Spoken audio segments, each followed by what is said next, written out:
Channel Murtadin Perlu Tahu ini sharing ke-77 dengan topik arti hari Natal versi singkat. Bapak, Ibu, saudara-saudari sekalian, Shalom, salam damai sejahtera. Hari Natal 25 Desember 2024 sudah dekat. Kemarin telah Mbah unggah di video ke-76, arti Natal bukan hura-hura. Namun atas permintaan teman masa muda Bapak Yan Sutanto 81,5 tahun dan para komentator, kali ini Mbah sajikan renungan Natal versi singkat. Tidak pakai kesaksian pribadi apa, pokoknya terus to the point. Mengapa seluruh dunia bersuka cita pada hari Natal, saling mengucapkan Selamat Natal, Merry Christmas. Hari Natal adalah hari kelahiran Yesus Kristus. Mengapa dirayakan? Inilah penggenapan rencana Allah yang disampaikan kepada Nabi Yesaya sekitar 800 tahun sebelum hari kelahiran Yesus Kristus di Israel itu terjadi. Sebelum hari Natal pertama itu. Hal ini tertulis di Yesaya 7, pasal 7 ayat 14. Siapakah Yesus Kristus? Beliau adalah Allah yang menjadi manusia. Yohanes 1 ayat 1 dan ayat 14. Yohanes 1 ayat 1. Pada mulanya adalah firman. Firman itu bersama-sama dengan Allah dan firman itu adalah Allah. Yohanes 1 ayat 2. Firman pada mulanya bersama-sama dengan Allah. 3. Segala sesuatu dijadikan oleh firman. Dan tanpa firman tidak ada sesuatu pun yang telah jadi dari segala yang telah dijadikan. Yohanes 1:14, firman itu telah menjadi manusia dan diam di antara kita. Dan kita telah melihat kemuliaannya. Kemuliaan firman yang menjadi manusia itu, yaitu kemuliaan yang diberikan kepadanya sebagai anak tunggal Bapa, penuh kasih karunia dan kebenaran. Jadi firman itu adalah Allah. Dan Allah itu telah menjadi manusia dengan jalan dikandung dari Roh Kudus oleh seorang perawan bernama Maria. Kita sebut Santa Maria atau Bunda Maria. Matius 1:18. Kelahiran Yesus Kristus adalah sebagai berikut. Pada waktu Maria, ibunya bertunangan dengan Yusuf, ternyata ia mengandung dari Roh Kudus sebelum mereka hidup sebagai suami istri. Jadi Maria bukanlah ibu biologis bayi Yesus. Maria hanyalah sebagai sarana yang dipilih oleh Allah untuk proses Allah menjadi manusia. Sama seperti semua manusia dilahirkan oleh seorang wanita, punya ayah dan ibu. Ibrani 2 ayat 7. Santa Maria dan Yusuf bukanlah ayah dan ibu biologis daripada Yesus. Jika misalnya Allah turun langsung dari sorga menjadi manusia bernama Yesus, bisa saja, karena tidak ada yang mustahil bagi Allah. Tetapi masalahnya adalah Yesus tidak akan sama dengan manusia pada umumnya. Orang akan menyebut beliau sebagai jadi-jadian. Lukas 1:31, kata malaikat Gabriel kepada Maria, sesungguhnya engkau, Maria, akan mengandung dan melahirkan seorang anak laki-laki, dan hendaklah engkau menamai dia Yesus. Jadi Maria melahirkan seorang anak laki-laki, bukan melahirkan seorang Tuhan laki-laki, bukan melahirkan Tuhan Yesus, melahirkan seorang anak laki-laki, dan hendaklah engkau menamai dia Yesus. Anak laki-laki ini di dalamnya adalah Tuhan. Beliau adalah Tuhan yang menjadi daging. 32. Ia akan menjadi besar dan akan disebut anak Allah yang maha tinggi. Dan Tuhan Allah akan mengaruniakan tahta Daud, bapak leluhurnya. Arti kata leluhurnya, leluhur Yesus adalah leluhur Yesus sebagai manusia dipandang dari Yusuf, tunangan Maria, sebagai ayah formalitas saja, bukan bapak biologis. Dipandang dari sini, maka Yusuf adalah turunan daripada Daud. Ini bapak leluhurnya. Jadi pemahaman bahwa Santa Maria melahirkan Tuhan Yesus adalah tidak benar atau salah. Yang benar adalah Santa Maria melahirkan bayi laki-laki, bayi manusia laki-laki yang diberi nama Yesus. Untuk tujuan apa anak Allah menjadi manusia dengan cara dikandung dan dilahirkan oleh seorang perawan dari Roh Kudus? Ribet banget. Ini adalah karya Allah menyediakan manusia tidak berdosa, guna menggantikan umat manusia yang berdosa menjalani hukuman akibat dosa-dosa umat manusia, supaya umat manusia tidak usah menjalani hukuman itu, karena digantikan ini oleh bayi kecil ini. Nanti kalau besar ya beliau menggantikan, itu saja. supaya manusia tidak usah menjalaninya kalau dia mati. Bukan kalau dia mati, melainkan kalau orang itu mendengar berita ini, kalau dia bilang mau, bukan mati. Bukan kalau dia mati, bukan kalau dia mau digantikan maka selamat. Supaya manusia selamat, ayatnya di Yohanes 3:17. Yohanes 3:16, karena begitu besar kasih Allah akan dunia ini sehingga ia telah mengaruniakan anaknya yang tunggal, supaya setiap orang yang percaya kepadanya tidak binasa melainkan beroleh hidup yang kekal. Sebab Allah mengutus anaknya ke dalam dunia bukan untuk menghakimi dunia, melainkan untuk menyelamatkannya oleh dia. Lah kalau dibaca cepat begini, ya Anda ngerti. Tidak ngerti, mesti pelan. Jadi mesti panjang, tapi saya mau cepatkan ini supaya cepat, concise. Ya oke lah. Ulangi.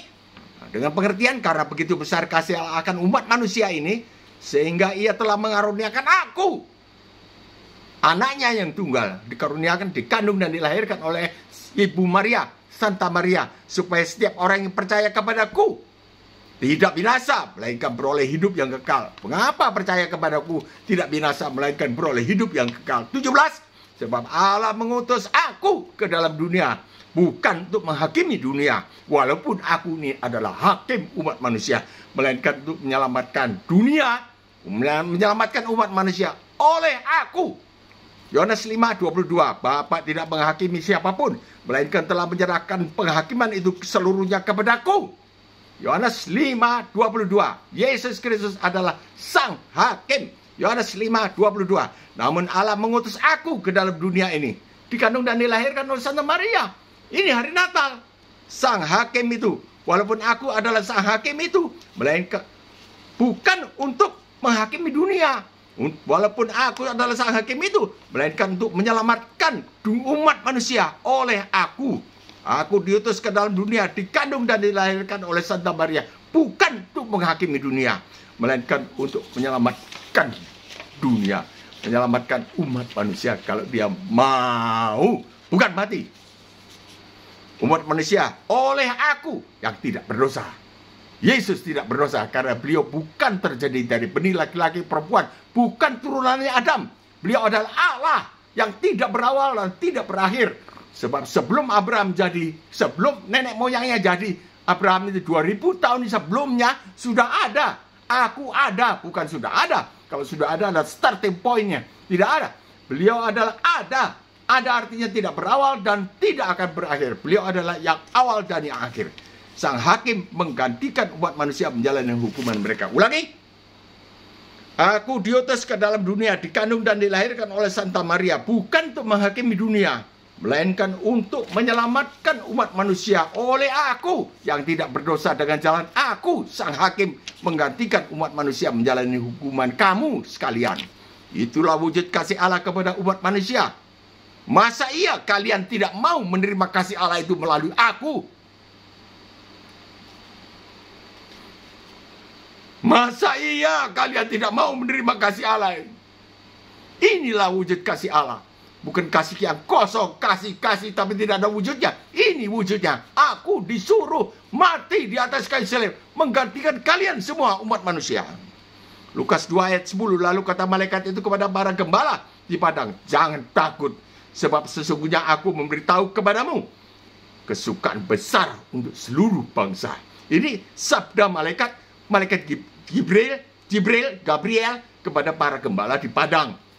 11, hari ini telah lahir bagimu juru selamat. 1, yaitu Kristus. 2, 3, Tuhan di kota Daud. 3, juru selamat Kristus Tuhan. Jadi Maria melahirkan Tuhan, bukan melahirkan manusia. Melahirkan manusia. Prioritas utamanya adalah manusia. Di dalamnya beliau Tuhan. Tuhan pakai daging, bukan melahirkan Tuhan. Jadi Maria menyembah bayinya yang dilahirkan sendiri. Bukan bro, bukan mas, bung, bukan. Karena bayinya ini orang menampil sebagai manusia. Kata menampil itu lebih tepat. Saya terangkan, tidak boleh katanya mesti cepat. Ya udah, hari ini telah lahir bagi umat manusia seorang anak laki-laki, yaitu Tuhan yang menjadi manusia, yaitu Kristus yang dikandung dan dilahirkan oleh Santa Maria, akan bertindak selaku juru selamat. Bagaimana menyelamatkannya? beliau sang hakim tidak menghukum, melainkan menggantikan hukuman, menggantikan menjalani hukuman bagi umat manusia. Menggantikan umat manusia menjalani hukumannya. Padahal umat manusia kan belum lahir. Kita belum lahir, kita belum lahir. Bagaimana bisa ada analoginya, bisa ada kecocokannya? Tidak cocok toh. Para nenek moyang kita pun belum ketemu. Ini turunan Tionghoa ini Mbah Bahagia itu nenek moyangnya dari Hainan katanya pergi ke Madura sana naik perahu pakai layar dari kulit kayu. Mungkin begitu. Karena ribuan tahun sebelumnya kita belum lahir. Terus kemudian ya menikah atau kawin di sana di Madura, terus keluarlah ini bahagia orang Madura, Cina Madura. Hari ini telah lahir bagi umat manusia seorang anak laki-laki, yaitu Tuhan yang menjadi manusia, yaitu Kristus yang dikandung oleh dan dilahirkan oleh Santa Maria, akan bertindak selaku juru selamat. Apa artinya juru selamat? Yaitu sang hakim. Nanti kalau besar-besar, tahun 33, lahirnya kan tahun 1, tahun 33 beliau disalibkan tanpa kesalahan, dituduh macam-macam. Sampai sekarang Yesus itu dituduh macam-macam lah. Hari ini kita memperingati peristiwa yang terjadi pada tahun 1 Masehi. Tanggalan kita kan tanggalan Masehi, 2024 tahun Masehi. Yaitu 2024 tahun yang lampau. Suatu kesukaan besar untuk seluruh umat manusia. Untuk orang Kristen dan non-Kristen. Siapa saja yang berupa manusia, yang meyakini dirinya manusia. Karena begitu besar kasih Allah akan isi dunia ini. Isi dunia kan manusia. Sehingga dikaruniakan anaknya yang tunggal, supaya para siapa percaya kepadanya tidak binasa, melainkan peroleh hidup yang kekal. Sebab Allah mengutus aku, sebab Allah mengutus anaknya ke dalam dunia, bukan untuk menghakimi dunia, melainkan untuk menyelamatkannya oleh aku. Oleh aku yang menggantikan kamu. Kalau kalian mati, bukan kalian mati, kalian mau. Aduh, ini kalau di masyarakat kan terus begitu ya. Ini banyak guyonannya sehingga panjang. Seorang perawan bernama Maria di Israel telah melahirkan anak laki-laki dari Roh Kudus, bukan dari benih Santa Maria. Dengan Yusuf, bukan pula dijadikan oleh kuasa Allah di dalam rahim Santa Maria. Jadi, bukan. Beliau sudah ada 2000 tahun yang lampau sebelum hari Natal pertama itu. Sudah ada. Sebelum Bapak Abraham jadi, aku ada. Tanpa awal, ya Tuhan sendiri. Anak laki-laki ini sesungguhnya adalah Allah yang menjadi manusia tidak berdosa. Yohanes 1:14. Mengapa tidak berdosa? Sebab bukan turunannya Adam. Beliau adalah firman Allah atau Allah sendiri yang mengenakan daging. Daging selama 33 tahun saja. Dilahirkan sampai mati di atas kayu salib. Besar-besar disalibkan orang. Orang tetap dikuburkan orang. Di dalam kubur terjadi transisi. Orang, Pak Yesus berubah menjadi Tuhan Yesus. Bukan berubah, tapi menampilkan diri sebagai Tuhan. Tadinya waktu menampil sebagai orang, dalamnya itu tetap Tuhan. Buktinya apa? Kamu mau apa? Melek. Melek. Dalam nama. Jadilah. Terbukalah. Melek dia. Angin ribut. Diam. Tenanglah. Diam. Dia sewaktu-waktu ditonjolkan, dikeluarkan ketuhanannya itu. Tapi menampilnya sebagai manusia. Sebab beliau datang untuk menjadi manusia, kan itu. Yohanes 1:14. Datang untuk menjadi manusia, bukan menjadi Tuhan. Ya. Yang kelak ketika dewasa berumur 33 tahun. Lukas 3:23, bertindak selaku sang hakim atas umat manusia ini, tapi bukan menghakimi. Itulah Merry Christmas. Sang hakim datang bukan untuk menghakimi. Wah, enak dong, selamat. Yang menggantikan umat manusia menjalani hukumannya di kayu salib. Yohanes 3:17 tadi. Merry Christmas, selamat hari Natal. Ini, mengapa selamat hari Natal? Jadi jangan lengah. Terus hura-hura, pohon Natal terang. Tidak tahu, pohon Natal itu saya tidak anti, tapi saya suka klip-klip. Tapi tidak ada di dalam Alkitab. Nah, sukacita dalam hati, karena sang hakim diutus Bukan dilahirkan karena dijadikan oleh Santa Maria dan benihnya Yusuf, bukan. Cuma numpang lewat. Sorry, tidak ada kata yang lain. Sebagai sarana untuk proses Allah menjadi manusia itu. Sehingga umat manusia tidak usah menjalani hukuman akibat dosa-dosa mereka. Ya, mesti bertobat. Allah telah menjatuhkan hukuman atas dosa di dalam daging Yesus Kristus. Roma 8 ayat 3. 4. Supaya tuntutan hukum Taurat digenapi di dalam kita. Di dalam kita digenapi. Yang tidak hidup menurut daging. Jadi kalau kita hidup menurut daging, ya menurut daging sudahlah, tidak usah diterangkan satu-satu, nanti panjang. Pasti mengertilah daging. Daging kita lah, yang makan lahap itu tidak boleh. Tidak boleh. Makan untuk hidup, bukan hidup untuk makan. Seks, ya minuman keras atau apa, sudahlah, tidak usah diterangkan lah. Pokoknya yang menurut daging itu yang seperti hewan lah. Sorry. Karena mesti cepat kan, ini mesti cepat. Sehingga umat manusia tidak usah menjalani hukuman akibat dosa-dosa mereka. Manusia menjadi selamat. Itulah disebut juru selamat. Tetapi ketika peristiwa bayi itu terjadi, kita kan belum lahir, bah. Bagaimana hukuman kita bisa digantikan? Entah. Ini pertanyaan saya kepada Pastor Slater di Surabaya tahun 1965. Kenapa? Itu kan terjadi sudah lama. Kalau mati, matilah. Ya bangkit lagi, ya bangkitlah. Apa hubungannya dengan saya? Gak bisa nerangkan. Sudah pulang, mungkin sudah meninggal Pastor Slater, orang Belanda asli. Roma 8 ayat 3, sebab apa yang tidak mungkin dilakukan hukum Taurat karena tidak berdaya oleh daging. Manusia tidak berdaya oleh daging, nafsunya untuk melakukan perintah dan menjauhi larangan hukum Taurat tidak bisa. Jangan nyolong, jangan mencuri, jangan korupsi, tetap korupsi. Telah dilakukan oleh Allah. Apanya? Hukumannya dilakukan oleh Allah, diambil alih oleh Allah. Dengan jalan bagaimana Allah yang tidak kelihatan itu bisa mengambil alih? Dengan jalan mengutus anaknya di dalam daging. Anaknya Yesus Kristus diutus dalam daging, yaitu yang dikandung dan dilahirkan oleh Santa Maria. Ya, hari Natal ini yang serupa dengan daging yang dikuasai dosa. Daging beliau serupa dengan daging kita, umat manusia yang dikuasai dosa. Karena dosanya Bapak Adam, beliau tidak dikuasai. Beliau bukan berasal dari turunannya Bapak Adam. Beliau adalah Allah yang pakai daging saja. Itu saja. Dia telah menghukum dosa di dalam daging.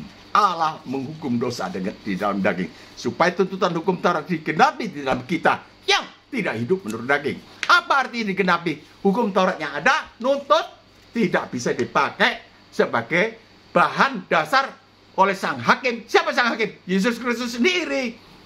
Nanti kalau beliau datang kembali, tidak bisa pakai hukum Taurat ini untuk menuntut.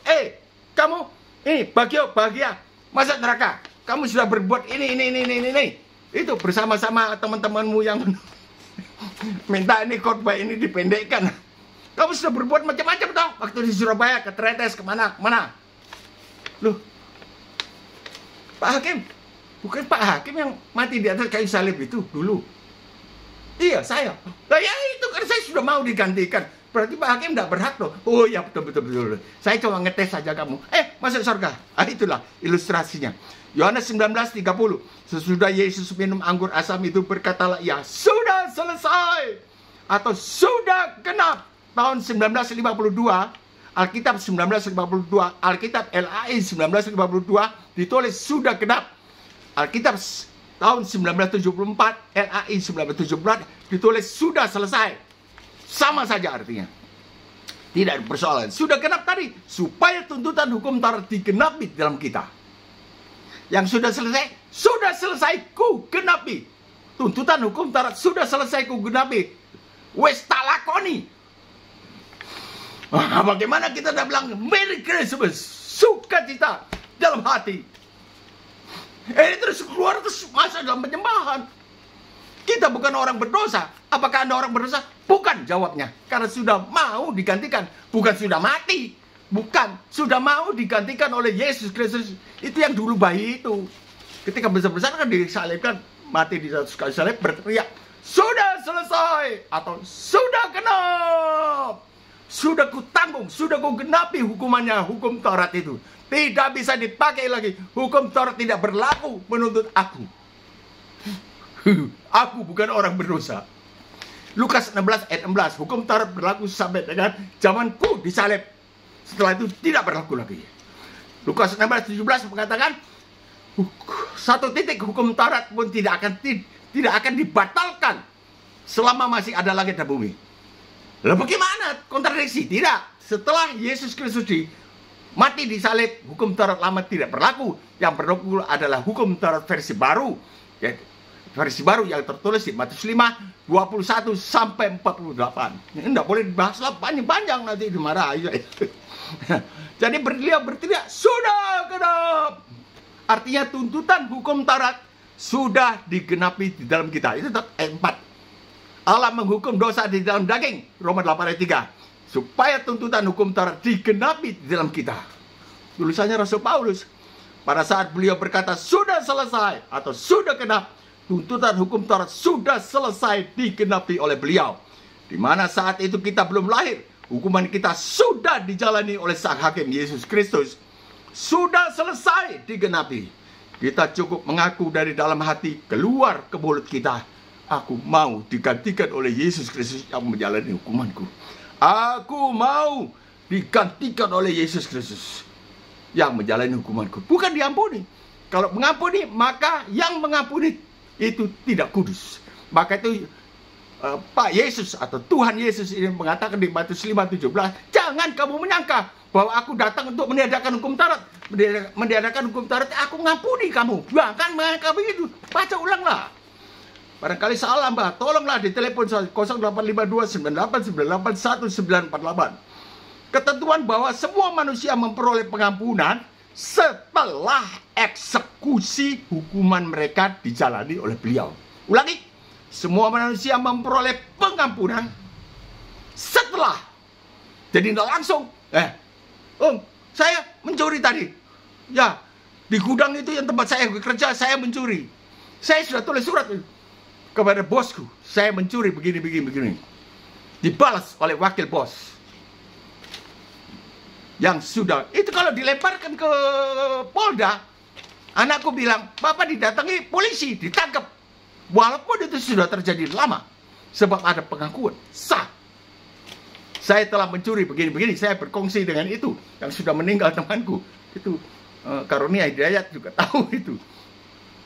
Soal ini, temannya ini, tapi mencuri nggak ada yang tahu, kalian kan nggak tahu. Saya tulis surat kepada bos. Kan kalian yang minta ini supaya singkat. Saya tidak boleh lama-lama ini. Ketentuan bahwa semua manusia memperoleh pengampunan setelah eksekusi hukuman mereka dijalani oleh beliau. Sudah genap. Kita dapat pengampunan. Di mana? Matius 26 ayat 28. Minumlah kamu semua dari cawan ini. Ini di Katolik ini paling ditegaskan. Karena inilah darahku. Darah perjanjian yang ditumpahkan bagi banyak orang. Bagi banyak orang. Orang yang namanya orang. Ya Kristen ya dong, Kristen. Setelah maut menjadi orang Kristen. Tapi orang. Minumlah kamu semua dari cawan ini. Karena inilah darahku yang ditumpahkan bagi banyak orang. Darah perjanjian yang ditumpahkan bagi banyak orang. Untuk pengampunan dosa. Setelah darah tercurah. Darah yang suci. Bukan darah sembarangan. Darah yang maha suci. Ditumpahkan. Maka dosa diampuni seluruh umat manusia. Kalau dia mati, bukan. Sekali lagi, kalau dia mau. Jadi orang non-Kristen kalau ngaku, saya mau. Di kamar saja sendirian, saya mau. Gantikan. Itu dikerjakan oleh Bapak sendiri di dalam hati semua manusia. Karena tak seorang pun dapat datang kepadaku kalau tidak ditarik oleh Bapak. Datang kepadaku. Tidak bisa orang percaya kepada Yesus Kristus kalau tidak ditarik oleh Allah Bapa. Tak seorang pun. Itu di Yohanes 6:44 dan 65. Tak seorang pun dapat datang kepadaku kalau tidak dikaruniai. Jadi kalau orang mau percaya tapi tidak bisa percaya, minta, Allah karuniai saya. Tariklah saya datang kepada Yesus Kristus. Yang aneh itu. Tapi dia menggantikan hukumanku di atas kayu salib. Saya mau percaya tapi tidak bisa percaya. 100% beliau akan datang. Akan datang.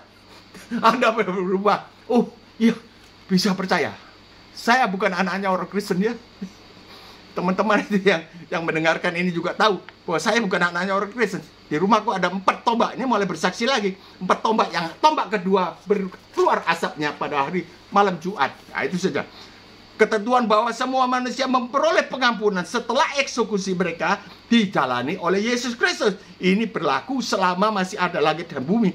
Tertulis di Matius 5, 17, 18. Mbak kutip dengan pengertian, aku datang bukan untuk meniadakan hukum Taurat supaya kamu tidak dihukum seperti kamu sangkakan, melainkan aku datang ke dunia untuk menjalani hukuman yang dituntut hukum Taurat bagi kepentingan umat manusia. 18, sebab sesungguhnya selama masih ada langit dan bumi ini, kamu tidak akan dihukum jika kamu melakukan seluruh perintah dan menjauhi larangan hukum Taurat tanpa kecuali. Tetapi ternyata kamu gagal melakukan perintah hukum Taurat ini, maka kamu harus dihukum. Namun aku datang bukan dilahirkan, dijadikan. Aku datang, dikandung dan dilahirkan oleh Santa Maria. Jadi sebelum dikandung Santa Maria, beliau sudah ada. Kita sebelum dikandung ibu kita, mama kita, tidak ada. Kita dijadikan ketika ayah kita menghampiri ibu kita. Yesus tidak begitu. Sebelum dikandung Santa Maria, bahkan sebelum nenek moyang dijadikan, beliau ada. Bukan sudah ada, aku ada. Aku ada. Aku ada artinya tidak berawal. Yesus adalah Tuhan yang menjadi daging. Tetapi ternyata kamu gagal melakukan perintah hukum Taurat, maka kamu harus dihukum. Namun aku datang, dikandung dan dilahirkan oleh Santa Maria untuk menggantikan kamu sekalian menjalani hukuman kamu. Dan penggantian ini berlaku selama masih ada langit dan bumi. Sampai aku datang selaku hakim yang menghakimi, evaluasi. Kita sekarang bukan lagi si terhukum, kita bukan orang berdosa. Jadi orang Kristen kalau ditanya, apakah kamu orang berdosa? Bilang bukan. Maka itu Mbak tekan-tekankan, kalau mati, bukan kalau mati, kalau mau berubah toh. Sang hakim tidak menghukum, telah menggantikan. Nah kita bukan terhukum, pulang kau. Nanti aku yang rusak kambangan, biar didor aku. Pulang, bukan terhukum toh. Mari kita semua membuka hati dan menerima karunia Allah yang meluputkan kita dari hukuman dengan mengutus anak Allah. Itu ya Natal ini. Yesus Kristus lahir ke dalam dunia untuk menggantikan posisi kita dihukum. Menggantikan posisi kita dihukum. Kita berseru, haleluya, puji Tuhan, selamat hari Natal. Kita merayakan kelahiran sang hakim yang menggantikan hukuman kita dengan tetap sadar. Apa sadar apa? Bahwa keputusan penggantian yang dikerjakan oleh Yesus Kristus ini berlaku sebelum beliau datang kembali selaku hakim yang menghakimi. Kalau beliau sudah datang sebagai hakim yang menghakimi di langit, ya saya mau. Terlambat kau. Saya datang bukan untuk menggantikan kau, bukan untuk menggantikan umat manusia, hukuman umat manusia, melainkan aku datang untuk menghakimi. Kau sudah mau digantikan waktu itu? Belum. Masuk neraka. Kau sudah, saya sudah loh Tuhan. Oh iya, kau botak. Masuk surga. Ini mau juga, masuk surga. Langit dan bumi. Sebelum beliau datang kembali selaku hakim yang menghakimi, langit dan bumi akan lenyap. Anugerah keselamatan gratis ini sudah tidak berlaku lagi ketika beliau datang di langit. Matius 24:27, ini resminya. Sebab seperti kilat memancar dari sebelah timur dan melontarkan cahayanya sampai ke barat, demikian pula kelak kedatanganku. Aslinya ditulis kedatangan anak manusia. Kan samar-samar, kita tidak begitu ngerti. Ini sabda ini keluar langsung, diucapkan langsung oleh Tuhan Yesus yang bertindak sebagai Pak Yesus. Tapi beliau Tuhan Yesus yang keluar. Karena menyatakan hal-hal yang akan datang. Kalau manusia tidak bisa. Gak bisa. Ini Tuhannya berfungsi. Sebab seperti kilat memancar dari sebelah timur dan melontarkan cahayanya sampai ke barat. Siapakah yang bisa melontarkan cahayanya dari timur sampai ke barat? Turun dari langit. Siapakah kalau bukan Tuhan? Demikianlah kelak kedatanganku. 29. Segera sesudah siksaan itu, siksaan si Dajjal, antikris, menyiksa orang Kristen. Enggak, tetap bertahan Kristus, Yesus Kristus, mati. Matahari akan menjadi gelap dan bulan tidak bercahaya dan bintang-bintang akan berjatuhan dari langit dan kuasa-kuasa langit akan goncang. Langit turun. Saya nggak tahu bagaimana jadi gelapnya kayak apa. Nggak tahu. 30. Pada waktu itu akan tampak tanda aku. Aslinya Pada waktu itu akan tampak tanda anak manusia di langit dan semua bangsa di bumi akan meratap. Ini aslinya. Tapi kan artinya kayak gitu, diucapkan langsung oleh beliau. Tapi beliau menggunakan kata ganti orang ketiga. Susah dibayangkan Tuhan. Sukar, kami ini kan ya sederhana saja Tuhan. Mungkin ini bahasa Ibrani atau bahasa apa Yunani, tidak ngerti. Tapi artinya kan gitu. Pada waktu itu akan tampak tanda aku di langit. Dan semua bangsa di bumi akan meratap dan mereka akan melihat aku. Semua bisa melihat beliau. Walaupun turunnya mungkin di Pasar Ciduk, di Makassar. Turun. Tapi di waktu beliau naik, malaikat kan bilang, "Kenapa kau memandang terus? Yesus yang naik ini, dia akan turun dengan cara yang sama." Mungkin di sana, di Israel pasti turunnya. Nggak mungkin di Pasar Ciduk atau di lapangan Karebosi di Makassar. Tidak. Pasti di sana. Kira-kira begitu. Pada waktu itu akan tampak tanda aku di langit dan semua bangsa di bumi akan meratap. Dan mereka akan melihat aku datang di atas awan-awan di langit dengan segala kekuasaan dan kemuliaanku. Siapa yang berani bilang ini? Mana ada nabi lain? Mana ada rasul atau nabi atau siapa saja yang pernah berkata demikian? Turun dari sorga di langit. Siapa? Terbukalah mata rohani kita. Beliau adalah Tuhan Yesus Kristus. Yesaya 13:11. Kepada dunia akan kubalaskan kejahatannya, dan kepada orang-orang fasik kesalahan mereka. Pada saat beliau datang, dibalaskan semua. Bukan kasih yang jadi, tapi keadilan. Dulu kasih, ya dihina-hina. Mana ada orang mau menggantikan kesalahan hukumannya orang lain? Tidak ada. Itulah kasih Allah. Tapi ketika beliau datang kembali, beliau bukan kasih yang dijalankan, melainkan keadilan. Dosa, tidak mau digantikan, masuk neraka. Kepada dunia akan kubalaskan kejahatannya. Nah, kejahatan kita dibalaskan. Kalau kita mau, dia tanggung oleh beliau. Tuhan sudah Tuhan tanggung. Tapi kita harus bertobat, hidup suci sama seperti beliau, sucinya. Dan kepada orang-orang fasik kesalahan mereka, dibalaskan. Orang fasik nyembah yang lain, nyembah patung, nyembah apa, pohon-pohon. Kesombongan orang-orang pemberani akan kuhentikan. Sombong apa? Tidak mau di sini kabar-kabarkan Injil. Tidak mau, sombong akan kuhentikan. Kecocokan orang-orang yang gagah akan kupatahkan. Yesaya 13 ayat 11. Itulah yang akan dikerjakan oleh Sang Hakim Yesus Kristus yang sekarang berada di sorga. Jadi beliau disalibkan manusia, dikuburkan manusia. Di dalam kuburan manusia berubah kembali. Prioritas utamanya adalah Tuhan. Maka itu Yohanes 20 tembus tembok beliau. Thomas yang tidak percaya, terjadi Thomas yang tidak percaya. Beliau masuk ke dalam ruangan itu, ruangan rumah, tanpa dibuka pintunya. Yohanes 20. Ya, itulah yang akan dikerjakan oleh Sang Hakim Yesus Kristus yang sekarang berada di sorga. Beliau menantikan saatnya beliau datang selaku hakim yang menghakimi. Dulu pada tahun 1 Masih, Yesus Kristus datang selaku bayi kecil. Malam kudus sunyi senyap di Bethlehem. Kelak dewasa bertindak selaku hakim yang menggantikan hukuman umat manusia. Di kayu salib. Kapan itu terjadi? Itu tadi. Sudah selesai. Aktif ponis. Gua sudah gantikan. Semua orang diampuni. Apa ndak jingkrak-jingkrak? Bukan jingkrak-jingkrak lalu minum es, lalu minum bir. Bukan.